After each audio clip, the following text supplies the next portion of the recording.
సరే సుబ్బారావు మొత్తం మీద నానా కష్టాల్లో పడి పెళ్ళి ఎలా చేసుకున్నాడు, తర్వాత ఏమైపోయింది అనేది ఫస్ట్ ఎపిసోడ్‌లో వినేసాం కాబట్టి, ఇప్పుడు సెకండ్ ఎపిసోడ్ ఓపెన్ చేస్తే జాగ్రత్తగా ఫస్ట్ ఏదో చిన్న గొడవ అయిపోయింది మొగుడు పెళ్ళానికి. సుబ్బారావు ఏమో ఆళ్ళ అత్తగారికి సారీ చెప్పేసి, ఇంకెప్పుడు ఇలా జరగదు, ఈసారి నుంచి బాగా చూసుకుంటాను అని చెప్పి, అతను ఏ తప్పు చేయకపోయినా సరే కాంప్రమైజ్ అయ్యి సారీ చెప్పేసాడు. ఆళ్ళ అత్తగారు వెళ్ళిపోయింది. తర్వాత ఒక 10, 15 రోజులు, ఒక నెల రోజులు ఇద్దరి కాపురం బానే ఉంది. తర్వాత ఏమైంది, ఆఫీస్‌లో మెల్లమెల్లగా ఇంకా ప్రెషర్ బిల్డ్ అవుతూ ఉంది. ఇంక్రిమెంట్ దగ్గరికొచ్చేస్తుంది. ఇంకొక గంట ఎక్స్‌ట్రా పని చేస్తే కొంచెం అందరిని ఇంప్రెస్ చెయ్యొచ్చు. ఈసారి ఇంక్రిమెంట్ అయినా పడితే కొద్దో గొప్పో ఈఎంఐ కష్టాలు కొంచెం గట్టెక్కుతాయని సుబ్బారావు ఏం చేసేవాడు, 6కి ఆఫీస్ అయిపోతే దగ్గర దగ్గర 8, 8:30 వరకు ఆఫీస్‌లోనే ఉండి ఇంటికొచ్చేటప్పటికి ట్రాఫిక్‌లో 9 అయ్యేది. ఆళ్ళ ఆవిడ ఒక రోజు చూసింది, 2 రోజులు చూసింది, 3 రోజులు చూసింది. ఒక వారం రోజులు చూసిన తర్వాత సడెన్‌గా వచ్చి అంది, "ఈ మాత్రం దానికి పెళ్లి చేసుకోవడం ఎందుకు? ఇంకా ఆఫీస్‌లోనే ఉండొచ్చు కదా!" అని. మనోడికి ఫీజులు కొట్టేసినాయి. "అదేంటి అలా అంటావు? కొంచెం ఇంకొక 2, 3 నెలల్లో ఇంక్రిమెంట్ ఉంది. ఈ 2 నెలలు కష్టపడితే కనీసం ఒక 10,000 ఇంక్రిమెంట్ పడిందనుకో, మనకు దేనికో దానికి ఉంటాయి కదా! కొంచెం టైట్‌లో నడుస్తుంది కదా!" అన్నాడు. "అంటే నువ్వు కేవలం డబ్బుల కోసం ఇదంతా చేస్తున్నావు. నీకు డబ్బులు ఇంపార్టెంటు. ఇంట్లో పెళ్ళాం ఉంది. ఇంక దాంట్లో నీకు ఏ ఎమోషను లేదు. ఏం అవసరం లేదు. పెళ్లి చేసుకున్నావు కదా! ఇంట్లో పడేసావు. ఇంక నీ ఇష్టం వచ్చినట్టు ఉంటే సరిపోతుందనుకుంటున్నావా?" అంది. మనోడికి తిక్క పుట్టింది. అసలు చేసేదే మన గురించి కదా! నువ్వలా మాట్లాడతావేంటి? అది ఇది అని చిన్నగా ఆర్గ్యుమెంట్ మొదలైంది. ఒక 2, 3 రోజులు మాట్లాడుకోలేదు. మళ్ళీ ఎళ్లి సుబ్బారావే సారీ జెప్పాడు. అది కాదు, ఇది కాదని నచ్చజెప్పాడు. అంతా బానే ఉంది. ఈ ప్రాసెస్ జరుగుతుండగా, ఈ సుబ్బారావు ఆళ్ళ పెళ్ళానికి ఒక ఫ్రెండుంది. ఆ ఫ్రెండ్ ఏం జేసింది ఆ అమ్మాయి, ఆళ్ళ హస్బెండ్‌తో ఎక్కడికో పిక్నిక్కో, ఔటింగ్‌కో లేదంటే ఇంకొక చోటకో ఎళ్లి, ఇలా ఇద్దరు లవర్స్‌లాగా ఉన్న పోజ్ ఒకటి స్టేటస్‌లో పెట్టుకుంది. ఆ ఒక్క ఫోటోయే కాదు, ఆమె ఎక్కడికెళ్ళింది, అక్కడ ఎంత బ్యూటిఫుల్‌గా ఉందో ప్లేసు, ఏమేం తిన్నది, ఏం బట్టలేసుకుంది, ఎలా ఎగిరింది, ఎలా ఒంగుంది, ఎలా నుంచుంది, అన్ని ఫోటోలు గూడ్స్ బండిలాగా ఇంత స్టేటస్ పెట్టింది. ఆ స్టేటస్ అంతా మన సుబ్బారావు వాళ్ళ ఆవిడ చూసింది. చూసి, "సరే అయన్నీది అయిపోయింది గానీ, ఈ ప్లేస్ చూసావా ఎంత బావుందో, మా ఫ్రెండ్ ఎళ్ళింది. ఆళ్ళ ఆయనకి కూడా పెద్ద జీతం ఏం కాదు. 25,000, 30,000 అయినా సరే భరే తీసుకెళ్తాడు. మంచి ప్లాన్ ఉంటది ఆళ్ళ దగ్గర. సిస్టమేటిక్‌గా ఉంటారాళ్ళు. మనం కూడా ఎళ్దాం కదా!" అంది. మనోడన్నాడు, "సరే నాకు కొంచెం అర్జెంట్ పనుంది ఆఫీస్‌కి. రేపు పొద్దున్న మాట్లాడదాం" అని ఆఫీస్‌కెళ్ళిపోయాడు. అయిపోయింది. ఆఫీస్‌లో మళ్ళీ మామూలే, కొంచెం ఎక్కువ ప్రెషర్ పడింది. అయినా సరే ఇంకో 2 గంటలు ఎక్కువ పని చేసి 9:30, 10కి ఈ అమ్మాయి తలుపు తీయడానికి 5-6 నిమిషాలు పట్టింది. కొట్టాడు. ఒక 5 నిమిషాల తర్వాత తలుపు తీసిన వెంటనే, "పిచ్చెక్కింది నీకు, బుర్ర పని చేయదేంటి? వచ్చి 5, 10 నిమిషాలయింది. తలుపు కొడితే అంతసేపేంటి? తలుపు తీయాలని తెలీదా" అంటే అప్పుడేసుకుంది. టైం 10:30 అవుతుంది. పడుకుంటారు ఈ టైంలో మా ఊళ్ళో అయితేని. నీ ఇష్టం వచ్చినట్టు నువ్వేదో ఉద్ధరిచ్చేస్తున్నట్టు అక్కడ సేవలు చేస్తున్నావు ఆఫీస్‌లో. నువ్వెప్పుడొస్తావని కాచు కూర్చుంటావు అనుకున్నావేంటి? అడిగిన దానికి మాత్రం సమాధానం చెప్పు. నిన్ననగా అన్నాను బయటికెళ్దాం అది ఇది అని, ఏ మాట చెప్పవు. నీకు అవసరం వచ్చినట్టు నీకు కన్వీనియంట్‌గా మాత్రం నేనుండాలి. అంటే ఆడోళ్ళంతే లోకువైపోయింది. అంతేలే పెళ్లి చేసేసుకున్నావు కదా! ఇంకేముంది, అంతా అయిపోయింది. ఇంక నువ్వేది చెప్తే అది వినాలని సుబ్బారావు వాళ్ళ ఆవిడ గొడవ వేసుకోవడం మొదలుపెట్టింది గురు. మనోడు బ్యాగ్ అక్కడ పడేసి తల పట్టుకొని కూర్చొని, "ఇప్పుడు ఏమంటావు? 10:30 దాకా నాకక్కడ దూల తీరిపోయింది. తలుపు కొట్టిన వెంటనే అట్‌లీస్ట్ 2 నిమిషాలకో, 3 నిమిషాల్లో తీయాలి కదా! దగ్గర దగ్గర 10 నిమిషాలయిందని తిట్టాను. ఇప్పుడు ఎందుకు ఏడుస్తున్నావు?" అన్నాడు. "అదంతా ఏం లేదు. నా బతుకు ఇంతే, నాకు అర్థమైపోయింది. నువ్వు డబ్బు మనిషివి. కేవలం నీకు డబ్బే ఇంపార్టెంటు. ఒక ఎంజాయ్‌మెంట్ ఉండదు. ఒక మెమొరీ ఉండదు. ఒక బయటికెళ్ళడం ఉండదు. లేదంటే ఒకటి ఏమన్నా తెచ్చుకుందాం అని ఉండదు. లేదంటే బ్యూటిఫుల్‌గా బ్రతకాలని ఉండదు. ఏముండదు. ఎప్పుడు చూడు ఆఫీసు డబ్బులు, సాలరీ ఇదే అంటావు" అని చెప్పేసి తిట్టేసి ఎళ్లి పడుకుంది. సరే ఇంక సుబ్బారావు గాడు ఏం చేత్తాడు, తప్పదు కదా! ఈ అమ్మ దీనికి అర్థం అవ్వదులే ఇంక అని చెప్పి, అన్నీ ఉన్నా సరే ఆకలి తప్పదు కదా! ఎళ్లి వంటింట్లోకెళ్ళి ఆడికాడ తినేసి కంచం సింక్‌లో పడదొబ్బి పడుకున్నాడు. పొద్దున్నే లెగిసిన వెంటనే పెళ్ళాన్ని బుజ్జగించాలి కదా! సరే అక్కడెక్కడికో బయటికెళ్దాం అన్నావు కదా! సరే ఎక్కడా ప్లేసు ఏంటి అంటే, సంథింగ్ ఏదో ఒక ప్లేస్ చెప్పింది. ఎంతయిందంట బడ్జెట్ అని అడిగాడు పెళ్ళాన్ని. మా ఫ్రెండ్‌ని అడిగాను, మొత్తం అన్ని డీటెయిల్స్ ఉన్నాయని. అప్పటిదాకా మొహమాటంగా ఉంది. మొగుడు బయటికన్నాడు కదా! అని ఒక ఎక్సైట్‌మెంట్ ఉంటది కదా! ఇలాగా ఇద్దరికీ కలిపి 50,000 అయిందంట. ఎళ్ళొచ్చేయొచ్చు, మొత్తం రూమ్సు, ఫుడ్డు ఒక 3, 4 డేస్ అక్కడ మనం తిరిగినా సరే ఈ 50,000 ప్యాకేజ్‌లో అయిపోద్దంట. చాలా బావుంటది. సరే మరి నీకు ఓకే కదా! ఎప్పుడెళ్దాం అది ఇది అంటే, మనోడు కొంచెం 50,000 అనగానే ఆలోచించడం మొదలుపెట్టాడు. అప్పుడు ఆ అమ్మాయి అంది, అదేంటి ఆలోచిస్తున్నావు అంటే లీవ్ దొరకదనా అంటే, లీవ్ గురించి కాదు. 50,000 పెట్టి అంత దూరం వెళ్ళే బదులు మనం ఏ అరకన్నా ఎళ్దాం. అరకనుకో ఒక 10,000 అయిపోతది. ట్రైన్ టికెట్లు అయ్యి, ఇయ్యి ఒక 4,000 అయిపోయినా, మనం ఒక 3, 4 డేస్ తిరిగినా మహా అయితే 15,000 అవుతది. అది కూడా చాలా బ్యూటిఫుల్‌గా ఉంటది. దట్టు ఇది వింటర్ కదా! మనం ఈ శీతాకాలంలో అరకెళ్దాం, లేదంటే మారేడుమిల్లి ఎళ్దాం ఆంధ్రాలో బావుంటది అన్నాడు. అంటే వెంటనే తల కింద దించుకొని టప్‌మని వంటింట్లోకెళ్ళింది. క్యారేజ్ బాక్స్ తీసుకొచ్చి చేతిలో పెట్టింది.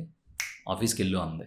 అంటే ఏమైంది అంటే, లేదులే, లేదులే వద్దులే నాకు అంత అడ్జస్ట్ అయ్యి అది కాపోతే ఇది అలా నన్ను పెంచలేదు మా ఇంట్లో. అవసరం లేదు.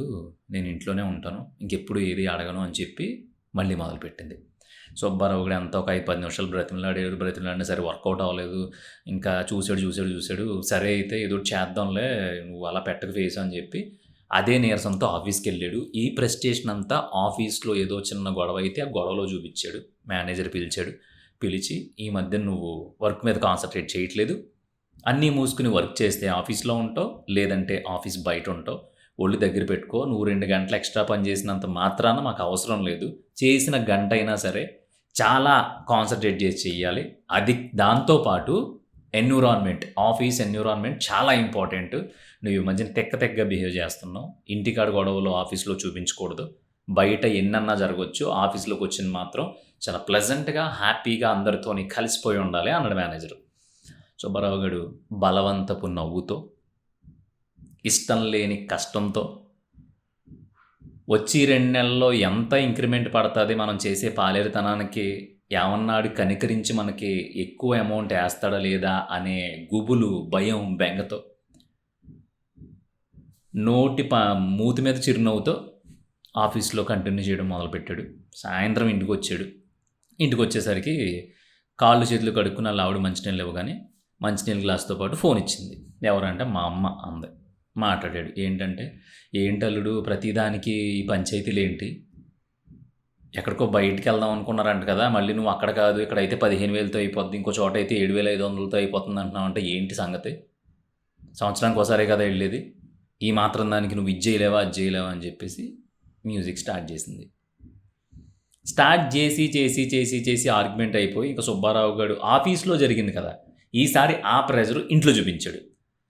ఆఫీస్‌లోనే నా మీదే ఎక్కేయండి. ఫ్యామిలీ పర్సన్ కూడా నా మీదే ఎక్కేసి అందరూ నా మీద పడిపోతే నేను ఏం చేయాలసలు? బయటికెళ్ళటాలు లేవు, తొక్కలేదు, తొగడా లేదు. ఒక 50,000 ఉంటే దేనికో దానికి ఉపయోగపడతాయని నేను ఎడుతున్నాను. ప్రతిరోజు ఇదే పంచాయతీ. మీ పిల్లేమో డబ్బుల మనిషి. నీకు డబ్బులు తప్ప పెళ్ళం అవసరం లేదు. టైం స్పెండ్ చేయవు అంటుంది. దీంతో నేను సరసాలాడుకుంటూ కూర్చుంటే ఆఫీస్‌లో ఇంక్రిమెంట్ పడకపోతే వచ్చే సంవత్సరం రేపొద్దున ఇంకో 10 ఫినాన్షియల్ బర్డెన్స్ నా నెత్తిమే పడతాయి వచ్చి. అయన్నీ ఎవడు తీరుస్తాడు? మీకు అర్థం అవ్వట్లేదా? ఒక 2 సంవత్సరాలు కష్టపడితే పొజిషన్ మారితే ఎవరినో ₹1,00,000 జీతం అయితే తర్వాత ఏదో మనకు నచ్చినట్టు చేసుకోవచ్చని నేను కష్టపడతా ఉంటే నేనేదో బయటికెళ్ళి జలసాలు చేస్తున్నట్టు, దేనితోనో తిరుగుతున్నట్టు, ఒళ్ళు కొవ్వెక్కి ఆఫీస్‌లో 2 గంటలు కూర్చున్నట్టు ఇష్టం వచ్చినట్టు మాట్లాడుతుంది. ఇయన్నీ మీకు తెలియవు. కేవలం నేను ఒక 50,000 గురించి ఆలోచించి వేరే ప్లేస్‌కెళ్తే 15,000తో అయిపోద్దన్నాను. ఇది నేను చేసిన తప్పు. దీనికి మాత్రం ఫోన్ చేసేశారు. మీ అమ్మాయికి మీరేం చెప్పరా? అని చిరాకు పడ్డాడు. ఇంకా ఈ చిరాకుతో అటు ఆళ్ళ అత్త ఫైర్ అయిపోయింది. ఇటు ఈళ్ళ కూతురు ఫోన్ లాగేసుకుని, "చూసావు కదమ్మా! అప్పుడప్పుడు ఫోన్ మాట్లాడి పెద్దదానివనే గౌరవం లేకుండా నీ మీదే అలా ఉంటే నా మీద ఎలా ఉంటది? నాకెలా ఉంటది? ఇంట్లో ఒక్కదాన్నే కూర్చోవాలి. టీవీ ఎంతసేపు చూడను. ఆ సీరియల్ ఎంతసేపు చూడను. ఆ జబర్దస్త్ ఎంతసేపు చూడను. అది ఎంతసేపు చూడను. ఇది ఎంతసేపు నా వల్ల అవ్వట్లేదు. పొద్దున్నుంచి సాయంత్రం దాకా ఇంట్లో ఉంటున్నాను. కూర వండుతున్నాను. అన్నం వండుతున్నాను. ఇన్ని రెస్పాన్సిబిలిటీస్ నేను నెరవేరుస్తున్నా కూడా నన్ను పట్టించుకోవట్లేదు. నాకు కొంచెం స్పేస్ ఇవ్వట్లేదు. నాకు కొంచెం టైం ఇవ్వట్లేదు. నా ఫ్రెండ్స్ అందరూ చాలా చాలా వరస్ట్. ఆళ్ళు మనకంటే చాలా చిన్న ఫ్యామిలీస్. వాళ్ళందరూ బాగా ఎంజాయ్ చేస్తున్నారు. రోజు వాళ్ళ స్టేటస్‌లు చూస్తా ఉంటే నాకు ఏడుపొస్తుంది. నా బతుక్కి ఒక్క స్టేటస్ పెట్టుకోవడానికి ఒక ఫోటో కూడా లేకుండా పోయింది. ఒక మెమరీ కూడా లేకుండా పోయింది. ఒక టైం లేకుండా పోయింది. నా బ్రతుకు ఇలా అయిపోయింది. సర్లే ఇంక అయిందేదో అయిపోయింది. ఇంక తప్పదు కదా! నా పని నేను చూసుకుంటాను. ఇంక నా గురించి మీరు ఆలోచించకండి. అయిపోయింది. దేవుడు ఇలా రాసి పెట్టేసాడు అంతే అని చెప్పేసి ఫోన్ పెట్టేసింది. ఫోన్ పెట్టేసిన వెంటనే సుబ్బారావు గాడికి టెన్షన్ మొదలైపోయింది. ఎళ్ళాడు. ఎందుకే ఈ చిన్నదానికి రాద్దాంతో నేను బయటికి తీసుకెళ్ళను అనలేదు కదా! మన పరిస్థితి అంతే. మనం అంత చిన్న కుటుంబం మనది. విచ్చలవిడిగా ఖర్చు పెట్టేసి అప్పులన్నీ మీదే యేసుకుంటే రేపొద్దున్న ఈ టైం కూడా నీతో స్పెండ్ చేయడానికి దొరకదు. నైట్ టైం కూడా ఏ ర్యాపిడో తోలుకోవాల్సి వస్తుంది, లేదంటే ఎక్కడైనా పార్ట్ టైం చేయాల్సి వస్తుంది. అవసరమా మనకి ఇవన్నీ?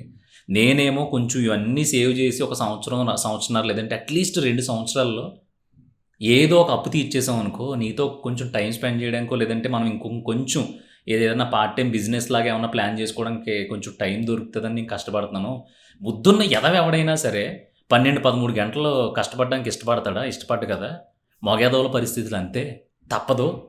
మా బాబు ఏమన్నా రాసిచ్చాడనుకో, ఒక 20 ఎకరాలు 30 ఎకరాలు రోజు నేను కారు వేసుకుని తిప్పేదాన్ని. పోనీ మీ బాబు ఏమన్నా ఇచ్చాడనుకో ఒక 20 లక్షలు 30 లక్షలు, అప్పుడైనా సరే నేను ఈ తలపోట్లన్నీ కాకుండా ఏదో చిన్న బిజినెస్ పెట్టుకుని హ్యాపీగా నీ చుట్టూనే గంగిరెద్దుగా తిరిగేవాడిని అన్న వెంటనే పట్టేసుకుంది పాయింట్.